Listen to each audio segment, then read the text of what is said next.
Hello CBSE warriors, ready to crack business studies 2025 exam.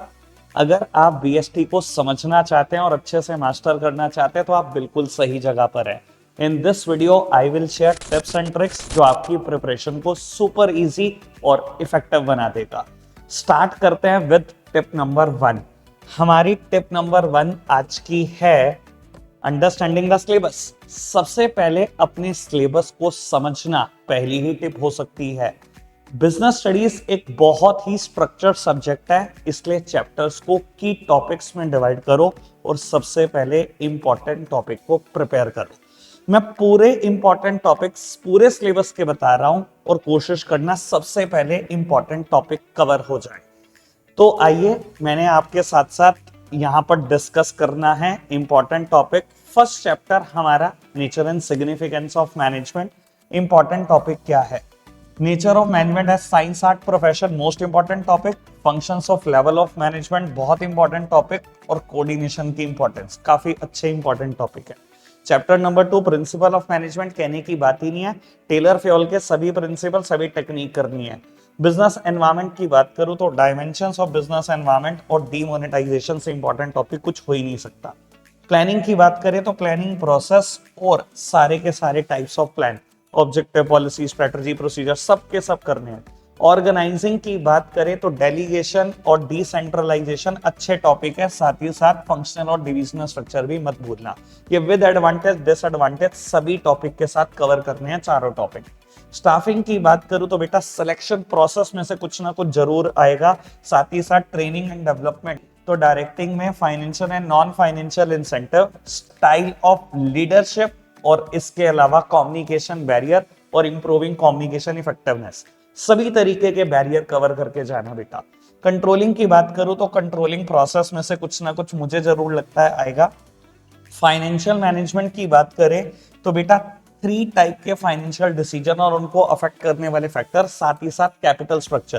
Capital structure में जितने भी topic है, ट्रेडिंग ऑन इक्विटी, सब करके जाना है। फाइनेंशियल मार्केट की बात करें तो बेटा function of stock exchange, trading and settlement procedure as well as SEBI के सारे फंक्शन, प्रोटेक्टिव, डेवलपमेंट, रेगुलेटरी, सब करके जाना। मार्केटिंग की बात करें तो सबसे पहले फंक्शंस ऑफ मार्केटिंग, ठीक है ना जी। उसके बाद ब्रांडिंग, पैकेजिंग, लेबलिंग के ऊपर सब कुछ जो कुछ गिवन है। प्राइस मिक्स को अफेक्ट करने वाले factor, component of physical distribution और प्रमोशन में बात करूं तो पब्लिक रिलेशन, यही टॉपिक मुझे इंपॉर्टेंट लगते हैं। कंज्यूमर प्रोटेक्शन में rights and responsibilities of consumer, consumer right और उसकी रिस्पॉन्सिबिलिटी, और बेटा 3 टियर मशीनरी यानी कि legal redressal machinery under consumer protection act 2019। ये इंपॉर्टेंट टॉपिक है। अब आ जाओ बेटा, बात करते हैं टिप नंबर 2 की। टिप नंबर 2 क्या है मेरी तरफ से, ये समझते हैं। Creating a study plan. और बेटा स्टडी प्लान भी ना रियलिस्टिक होना चाहिए। ऐसा कोई स्टडी प्लान क्रिएट मत करना जिसको आप फॉलो ना कर पाओ। अब होता क्या, कभी आधा घंटा तो बैठकर हमने पढ़ाई करी नहीं है और हम यहाँ पर स्टडी प्लान बनाते हैं कि 4 घंटे बैठकर बिजनेस स्टडीज पढ़ेंगे, कभी वो पूरा होगा? रियलिस्टिक स्टडी प्लान बनाओ जो फिजिबल टू इम्प्लीमेंट हो, प्रैक्टिकल टू इम्प्लीमेंट हो। तो मैं आपको बता रहा हूं स्टडी प्लान कैसा होना चाहिए। रोज बिजनेस स्टडीज को 1.5 आवर टू 2 आवर, 1.5 घंटे से लेकर 2 घंटे के बीच का समय दो, और उस समय को भी ऐसे डिवाइड करो कि हम आज ही पढ़ेंगे, आज ही रिवाइज करेंगे और नेक्स्ट डे उसकी केस स्टडी को सॉल्व करेंगे। मैंने आपके लिए एक स्टडी प्लान बना दिया है, अच्छा लगे तो मुझे मैसेज करना। वैसे तो मैं डिस्क्रिप्शन बॉक्स में लिंक डाल दूंगा, मुझे मैसेज करके भी इस स्टडी प्लान को आप ले सकते हो। मैंने 30 डे का स्टडी प्लान बनाया। तो फर्स्ट डे हम क्या करेंगे, मैनेजमेंट के फंक्शन जो मैंने बताए हैं, ठीक है जी। कोऑर्डिनेशन और मैनेजमेंट का नेचर है साइंस आर्ट प्रोफेशन, ठीक है जी। उसके बाद डे 2 पर आप क्या करेंगे, केस स्टडी करेंगे डे 1 की। ऐसे ही सेकंड डे करेंगे टेलर की टेक्निक और प्रिंसिपल, 4th डे फ्योल के प्रिंसिपल और 5th day study plan, 6th day dimension of business environment, demonetisation, 7th day इनकी case study, 8th day type of plan और process of planning, 9th day 8th day की case study, 10th day organisational structure, delegation, decentralisation, 11th day case study, 12th day selection process, training and development, 13th day 12th day की case study, 14th day क्या करेंगे, communication barrier, improving communication effectiveness. 15th leadership style, monetary and non monetary incentive. 16th day पे हम कर रहे होंगे इन दोनों दिन की केस स्टडी। 17 डे हम कर रहे होंगे controlling process, relationship between planning and controlling. और 18th डे 17th डे की केस स्टडी। यहां पर बुक नंबर 1 खत्म हो जाएगी 18 दिन में, अगर मैं सिर्फ इंपॉर्टेंट टॉपिक की बात करूं। 19th डे कैपिटल स्ट्रक्चर, उसको अफेक्ट करने वाले फैक्टर, फाइनेंसिंग, डिविडेंड और कैपिटल बजटिंग डिसीजन को अफेक्ट करने वाले फैक्टर। 21th डे इन दोनों की case study. 22nd day function पढ़ेंगे हम, सेबी के ऑब्जेक्टिव पढ़ेंगे। 23rd डे फंक्शंस पढ़ेंगे, स्टॉक एक्सचेंज के ट्रेडिंग एंड सेटलमेंट प्रोसीजर पढ़ेंगे। और 24th डे इन दोनों की केस स्टडी। ऐसे ही मार्केटिंग के कुछ एलिमेंट हम प्रोडक्ट मिक्स के पढ़ेंगे 25th डे।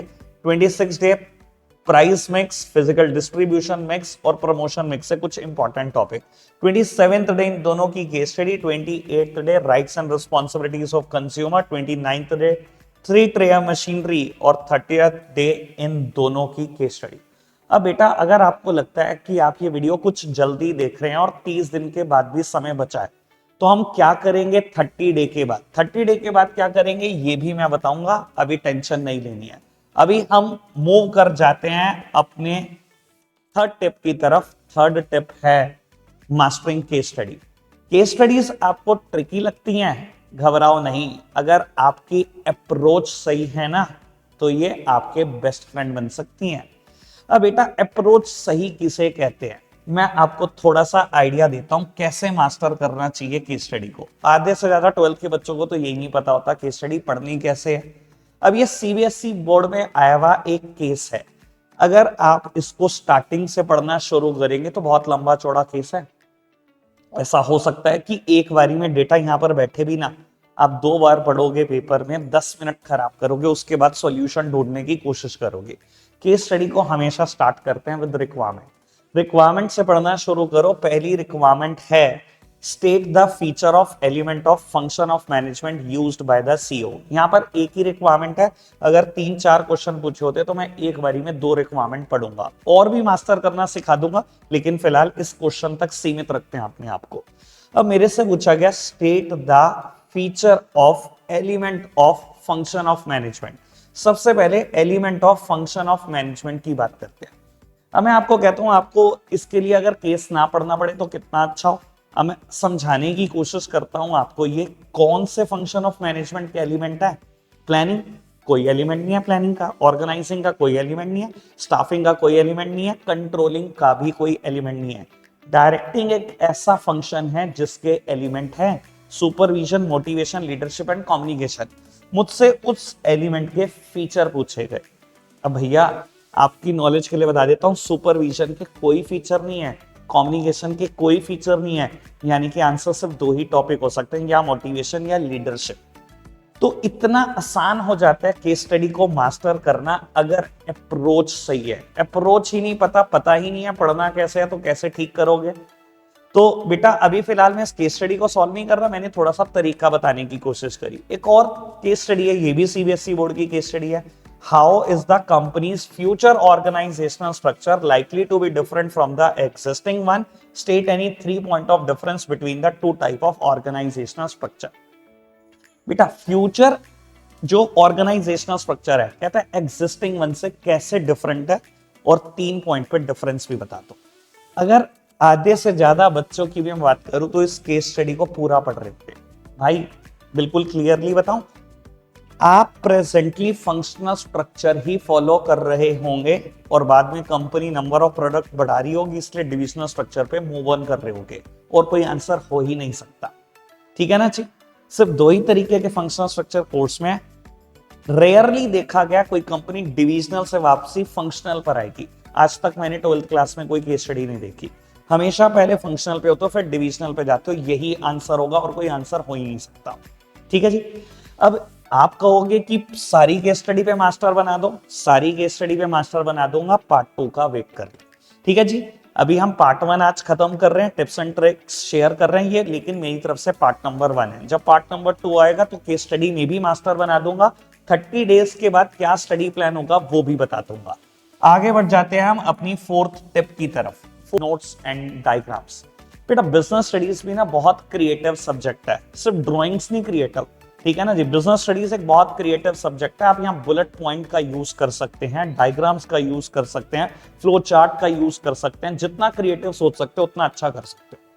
अब सीधा एग्जाम में ना अपना क्रिएटिव टैलेंट दिखाने की कोशिश करना, घर पर प्रैक्टिस करना, ठीक है ना जी, ये सिर्फ आपकी प्रिपरेशन को आसान नहीं बनाएंगी, एग्जामिनर को भी बहुत इंप्रेस करती हैं, ठीक है ना जी। जैसे कि कुछ सैंपल मैं दिखा देता हूं, although my drawing is very poor, पर मैं भी फ्री हैंड डायग्राम बनाता हूं। जैसे कि ऑटोक्रेटिक लीडर के ऊपर अगर कभी कोई शॉर्ट नोट आ जाए, अगर आप ये डायग्राम बना दो तो एग्जामिनर बहुत इंप्रेस हो जाएगा।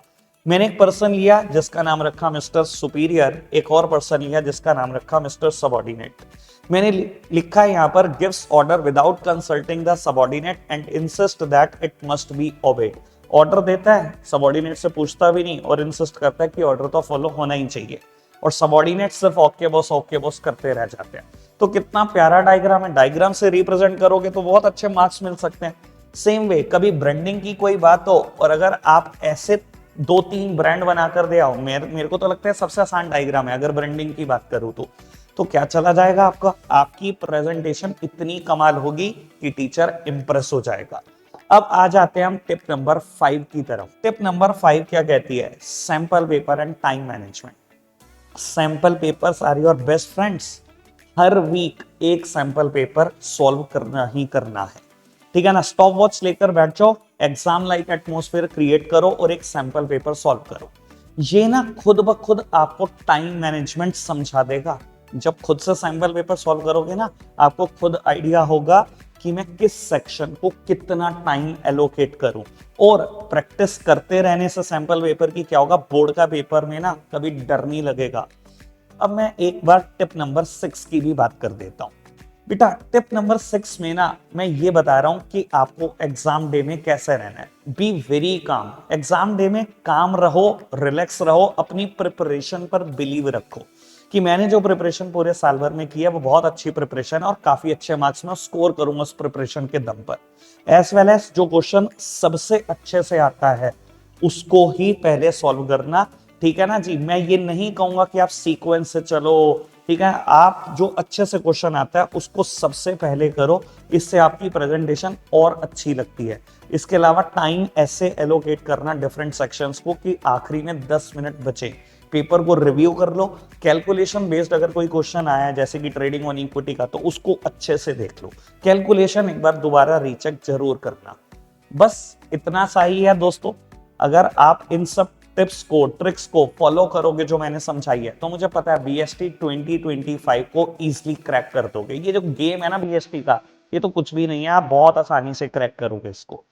अब अगर आपको वीडियो अच्छी लगी हो तो लाइक कर देना, शेयर कर देना, सब्सक्राइब कर देना, as well as comment box में अपना फेवरेट स्टडी हैक शेयर करना मत भूलना। Let's nail this together.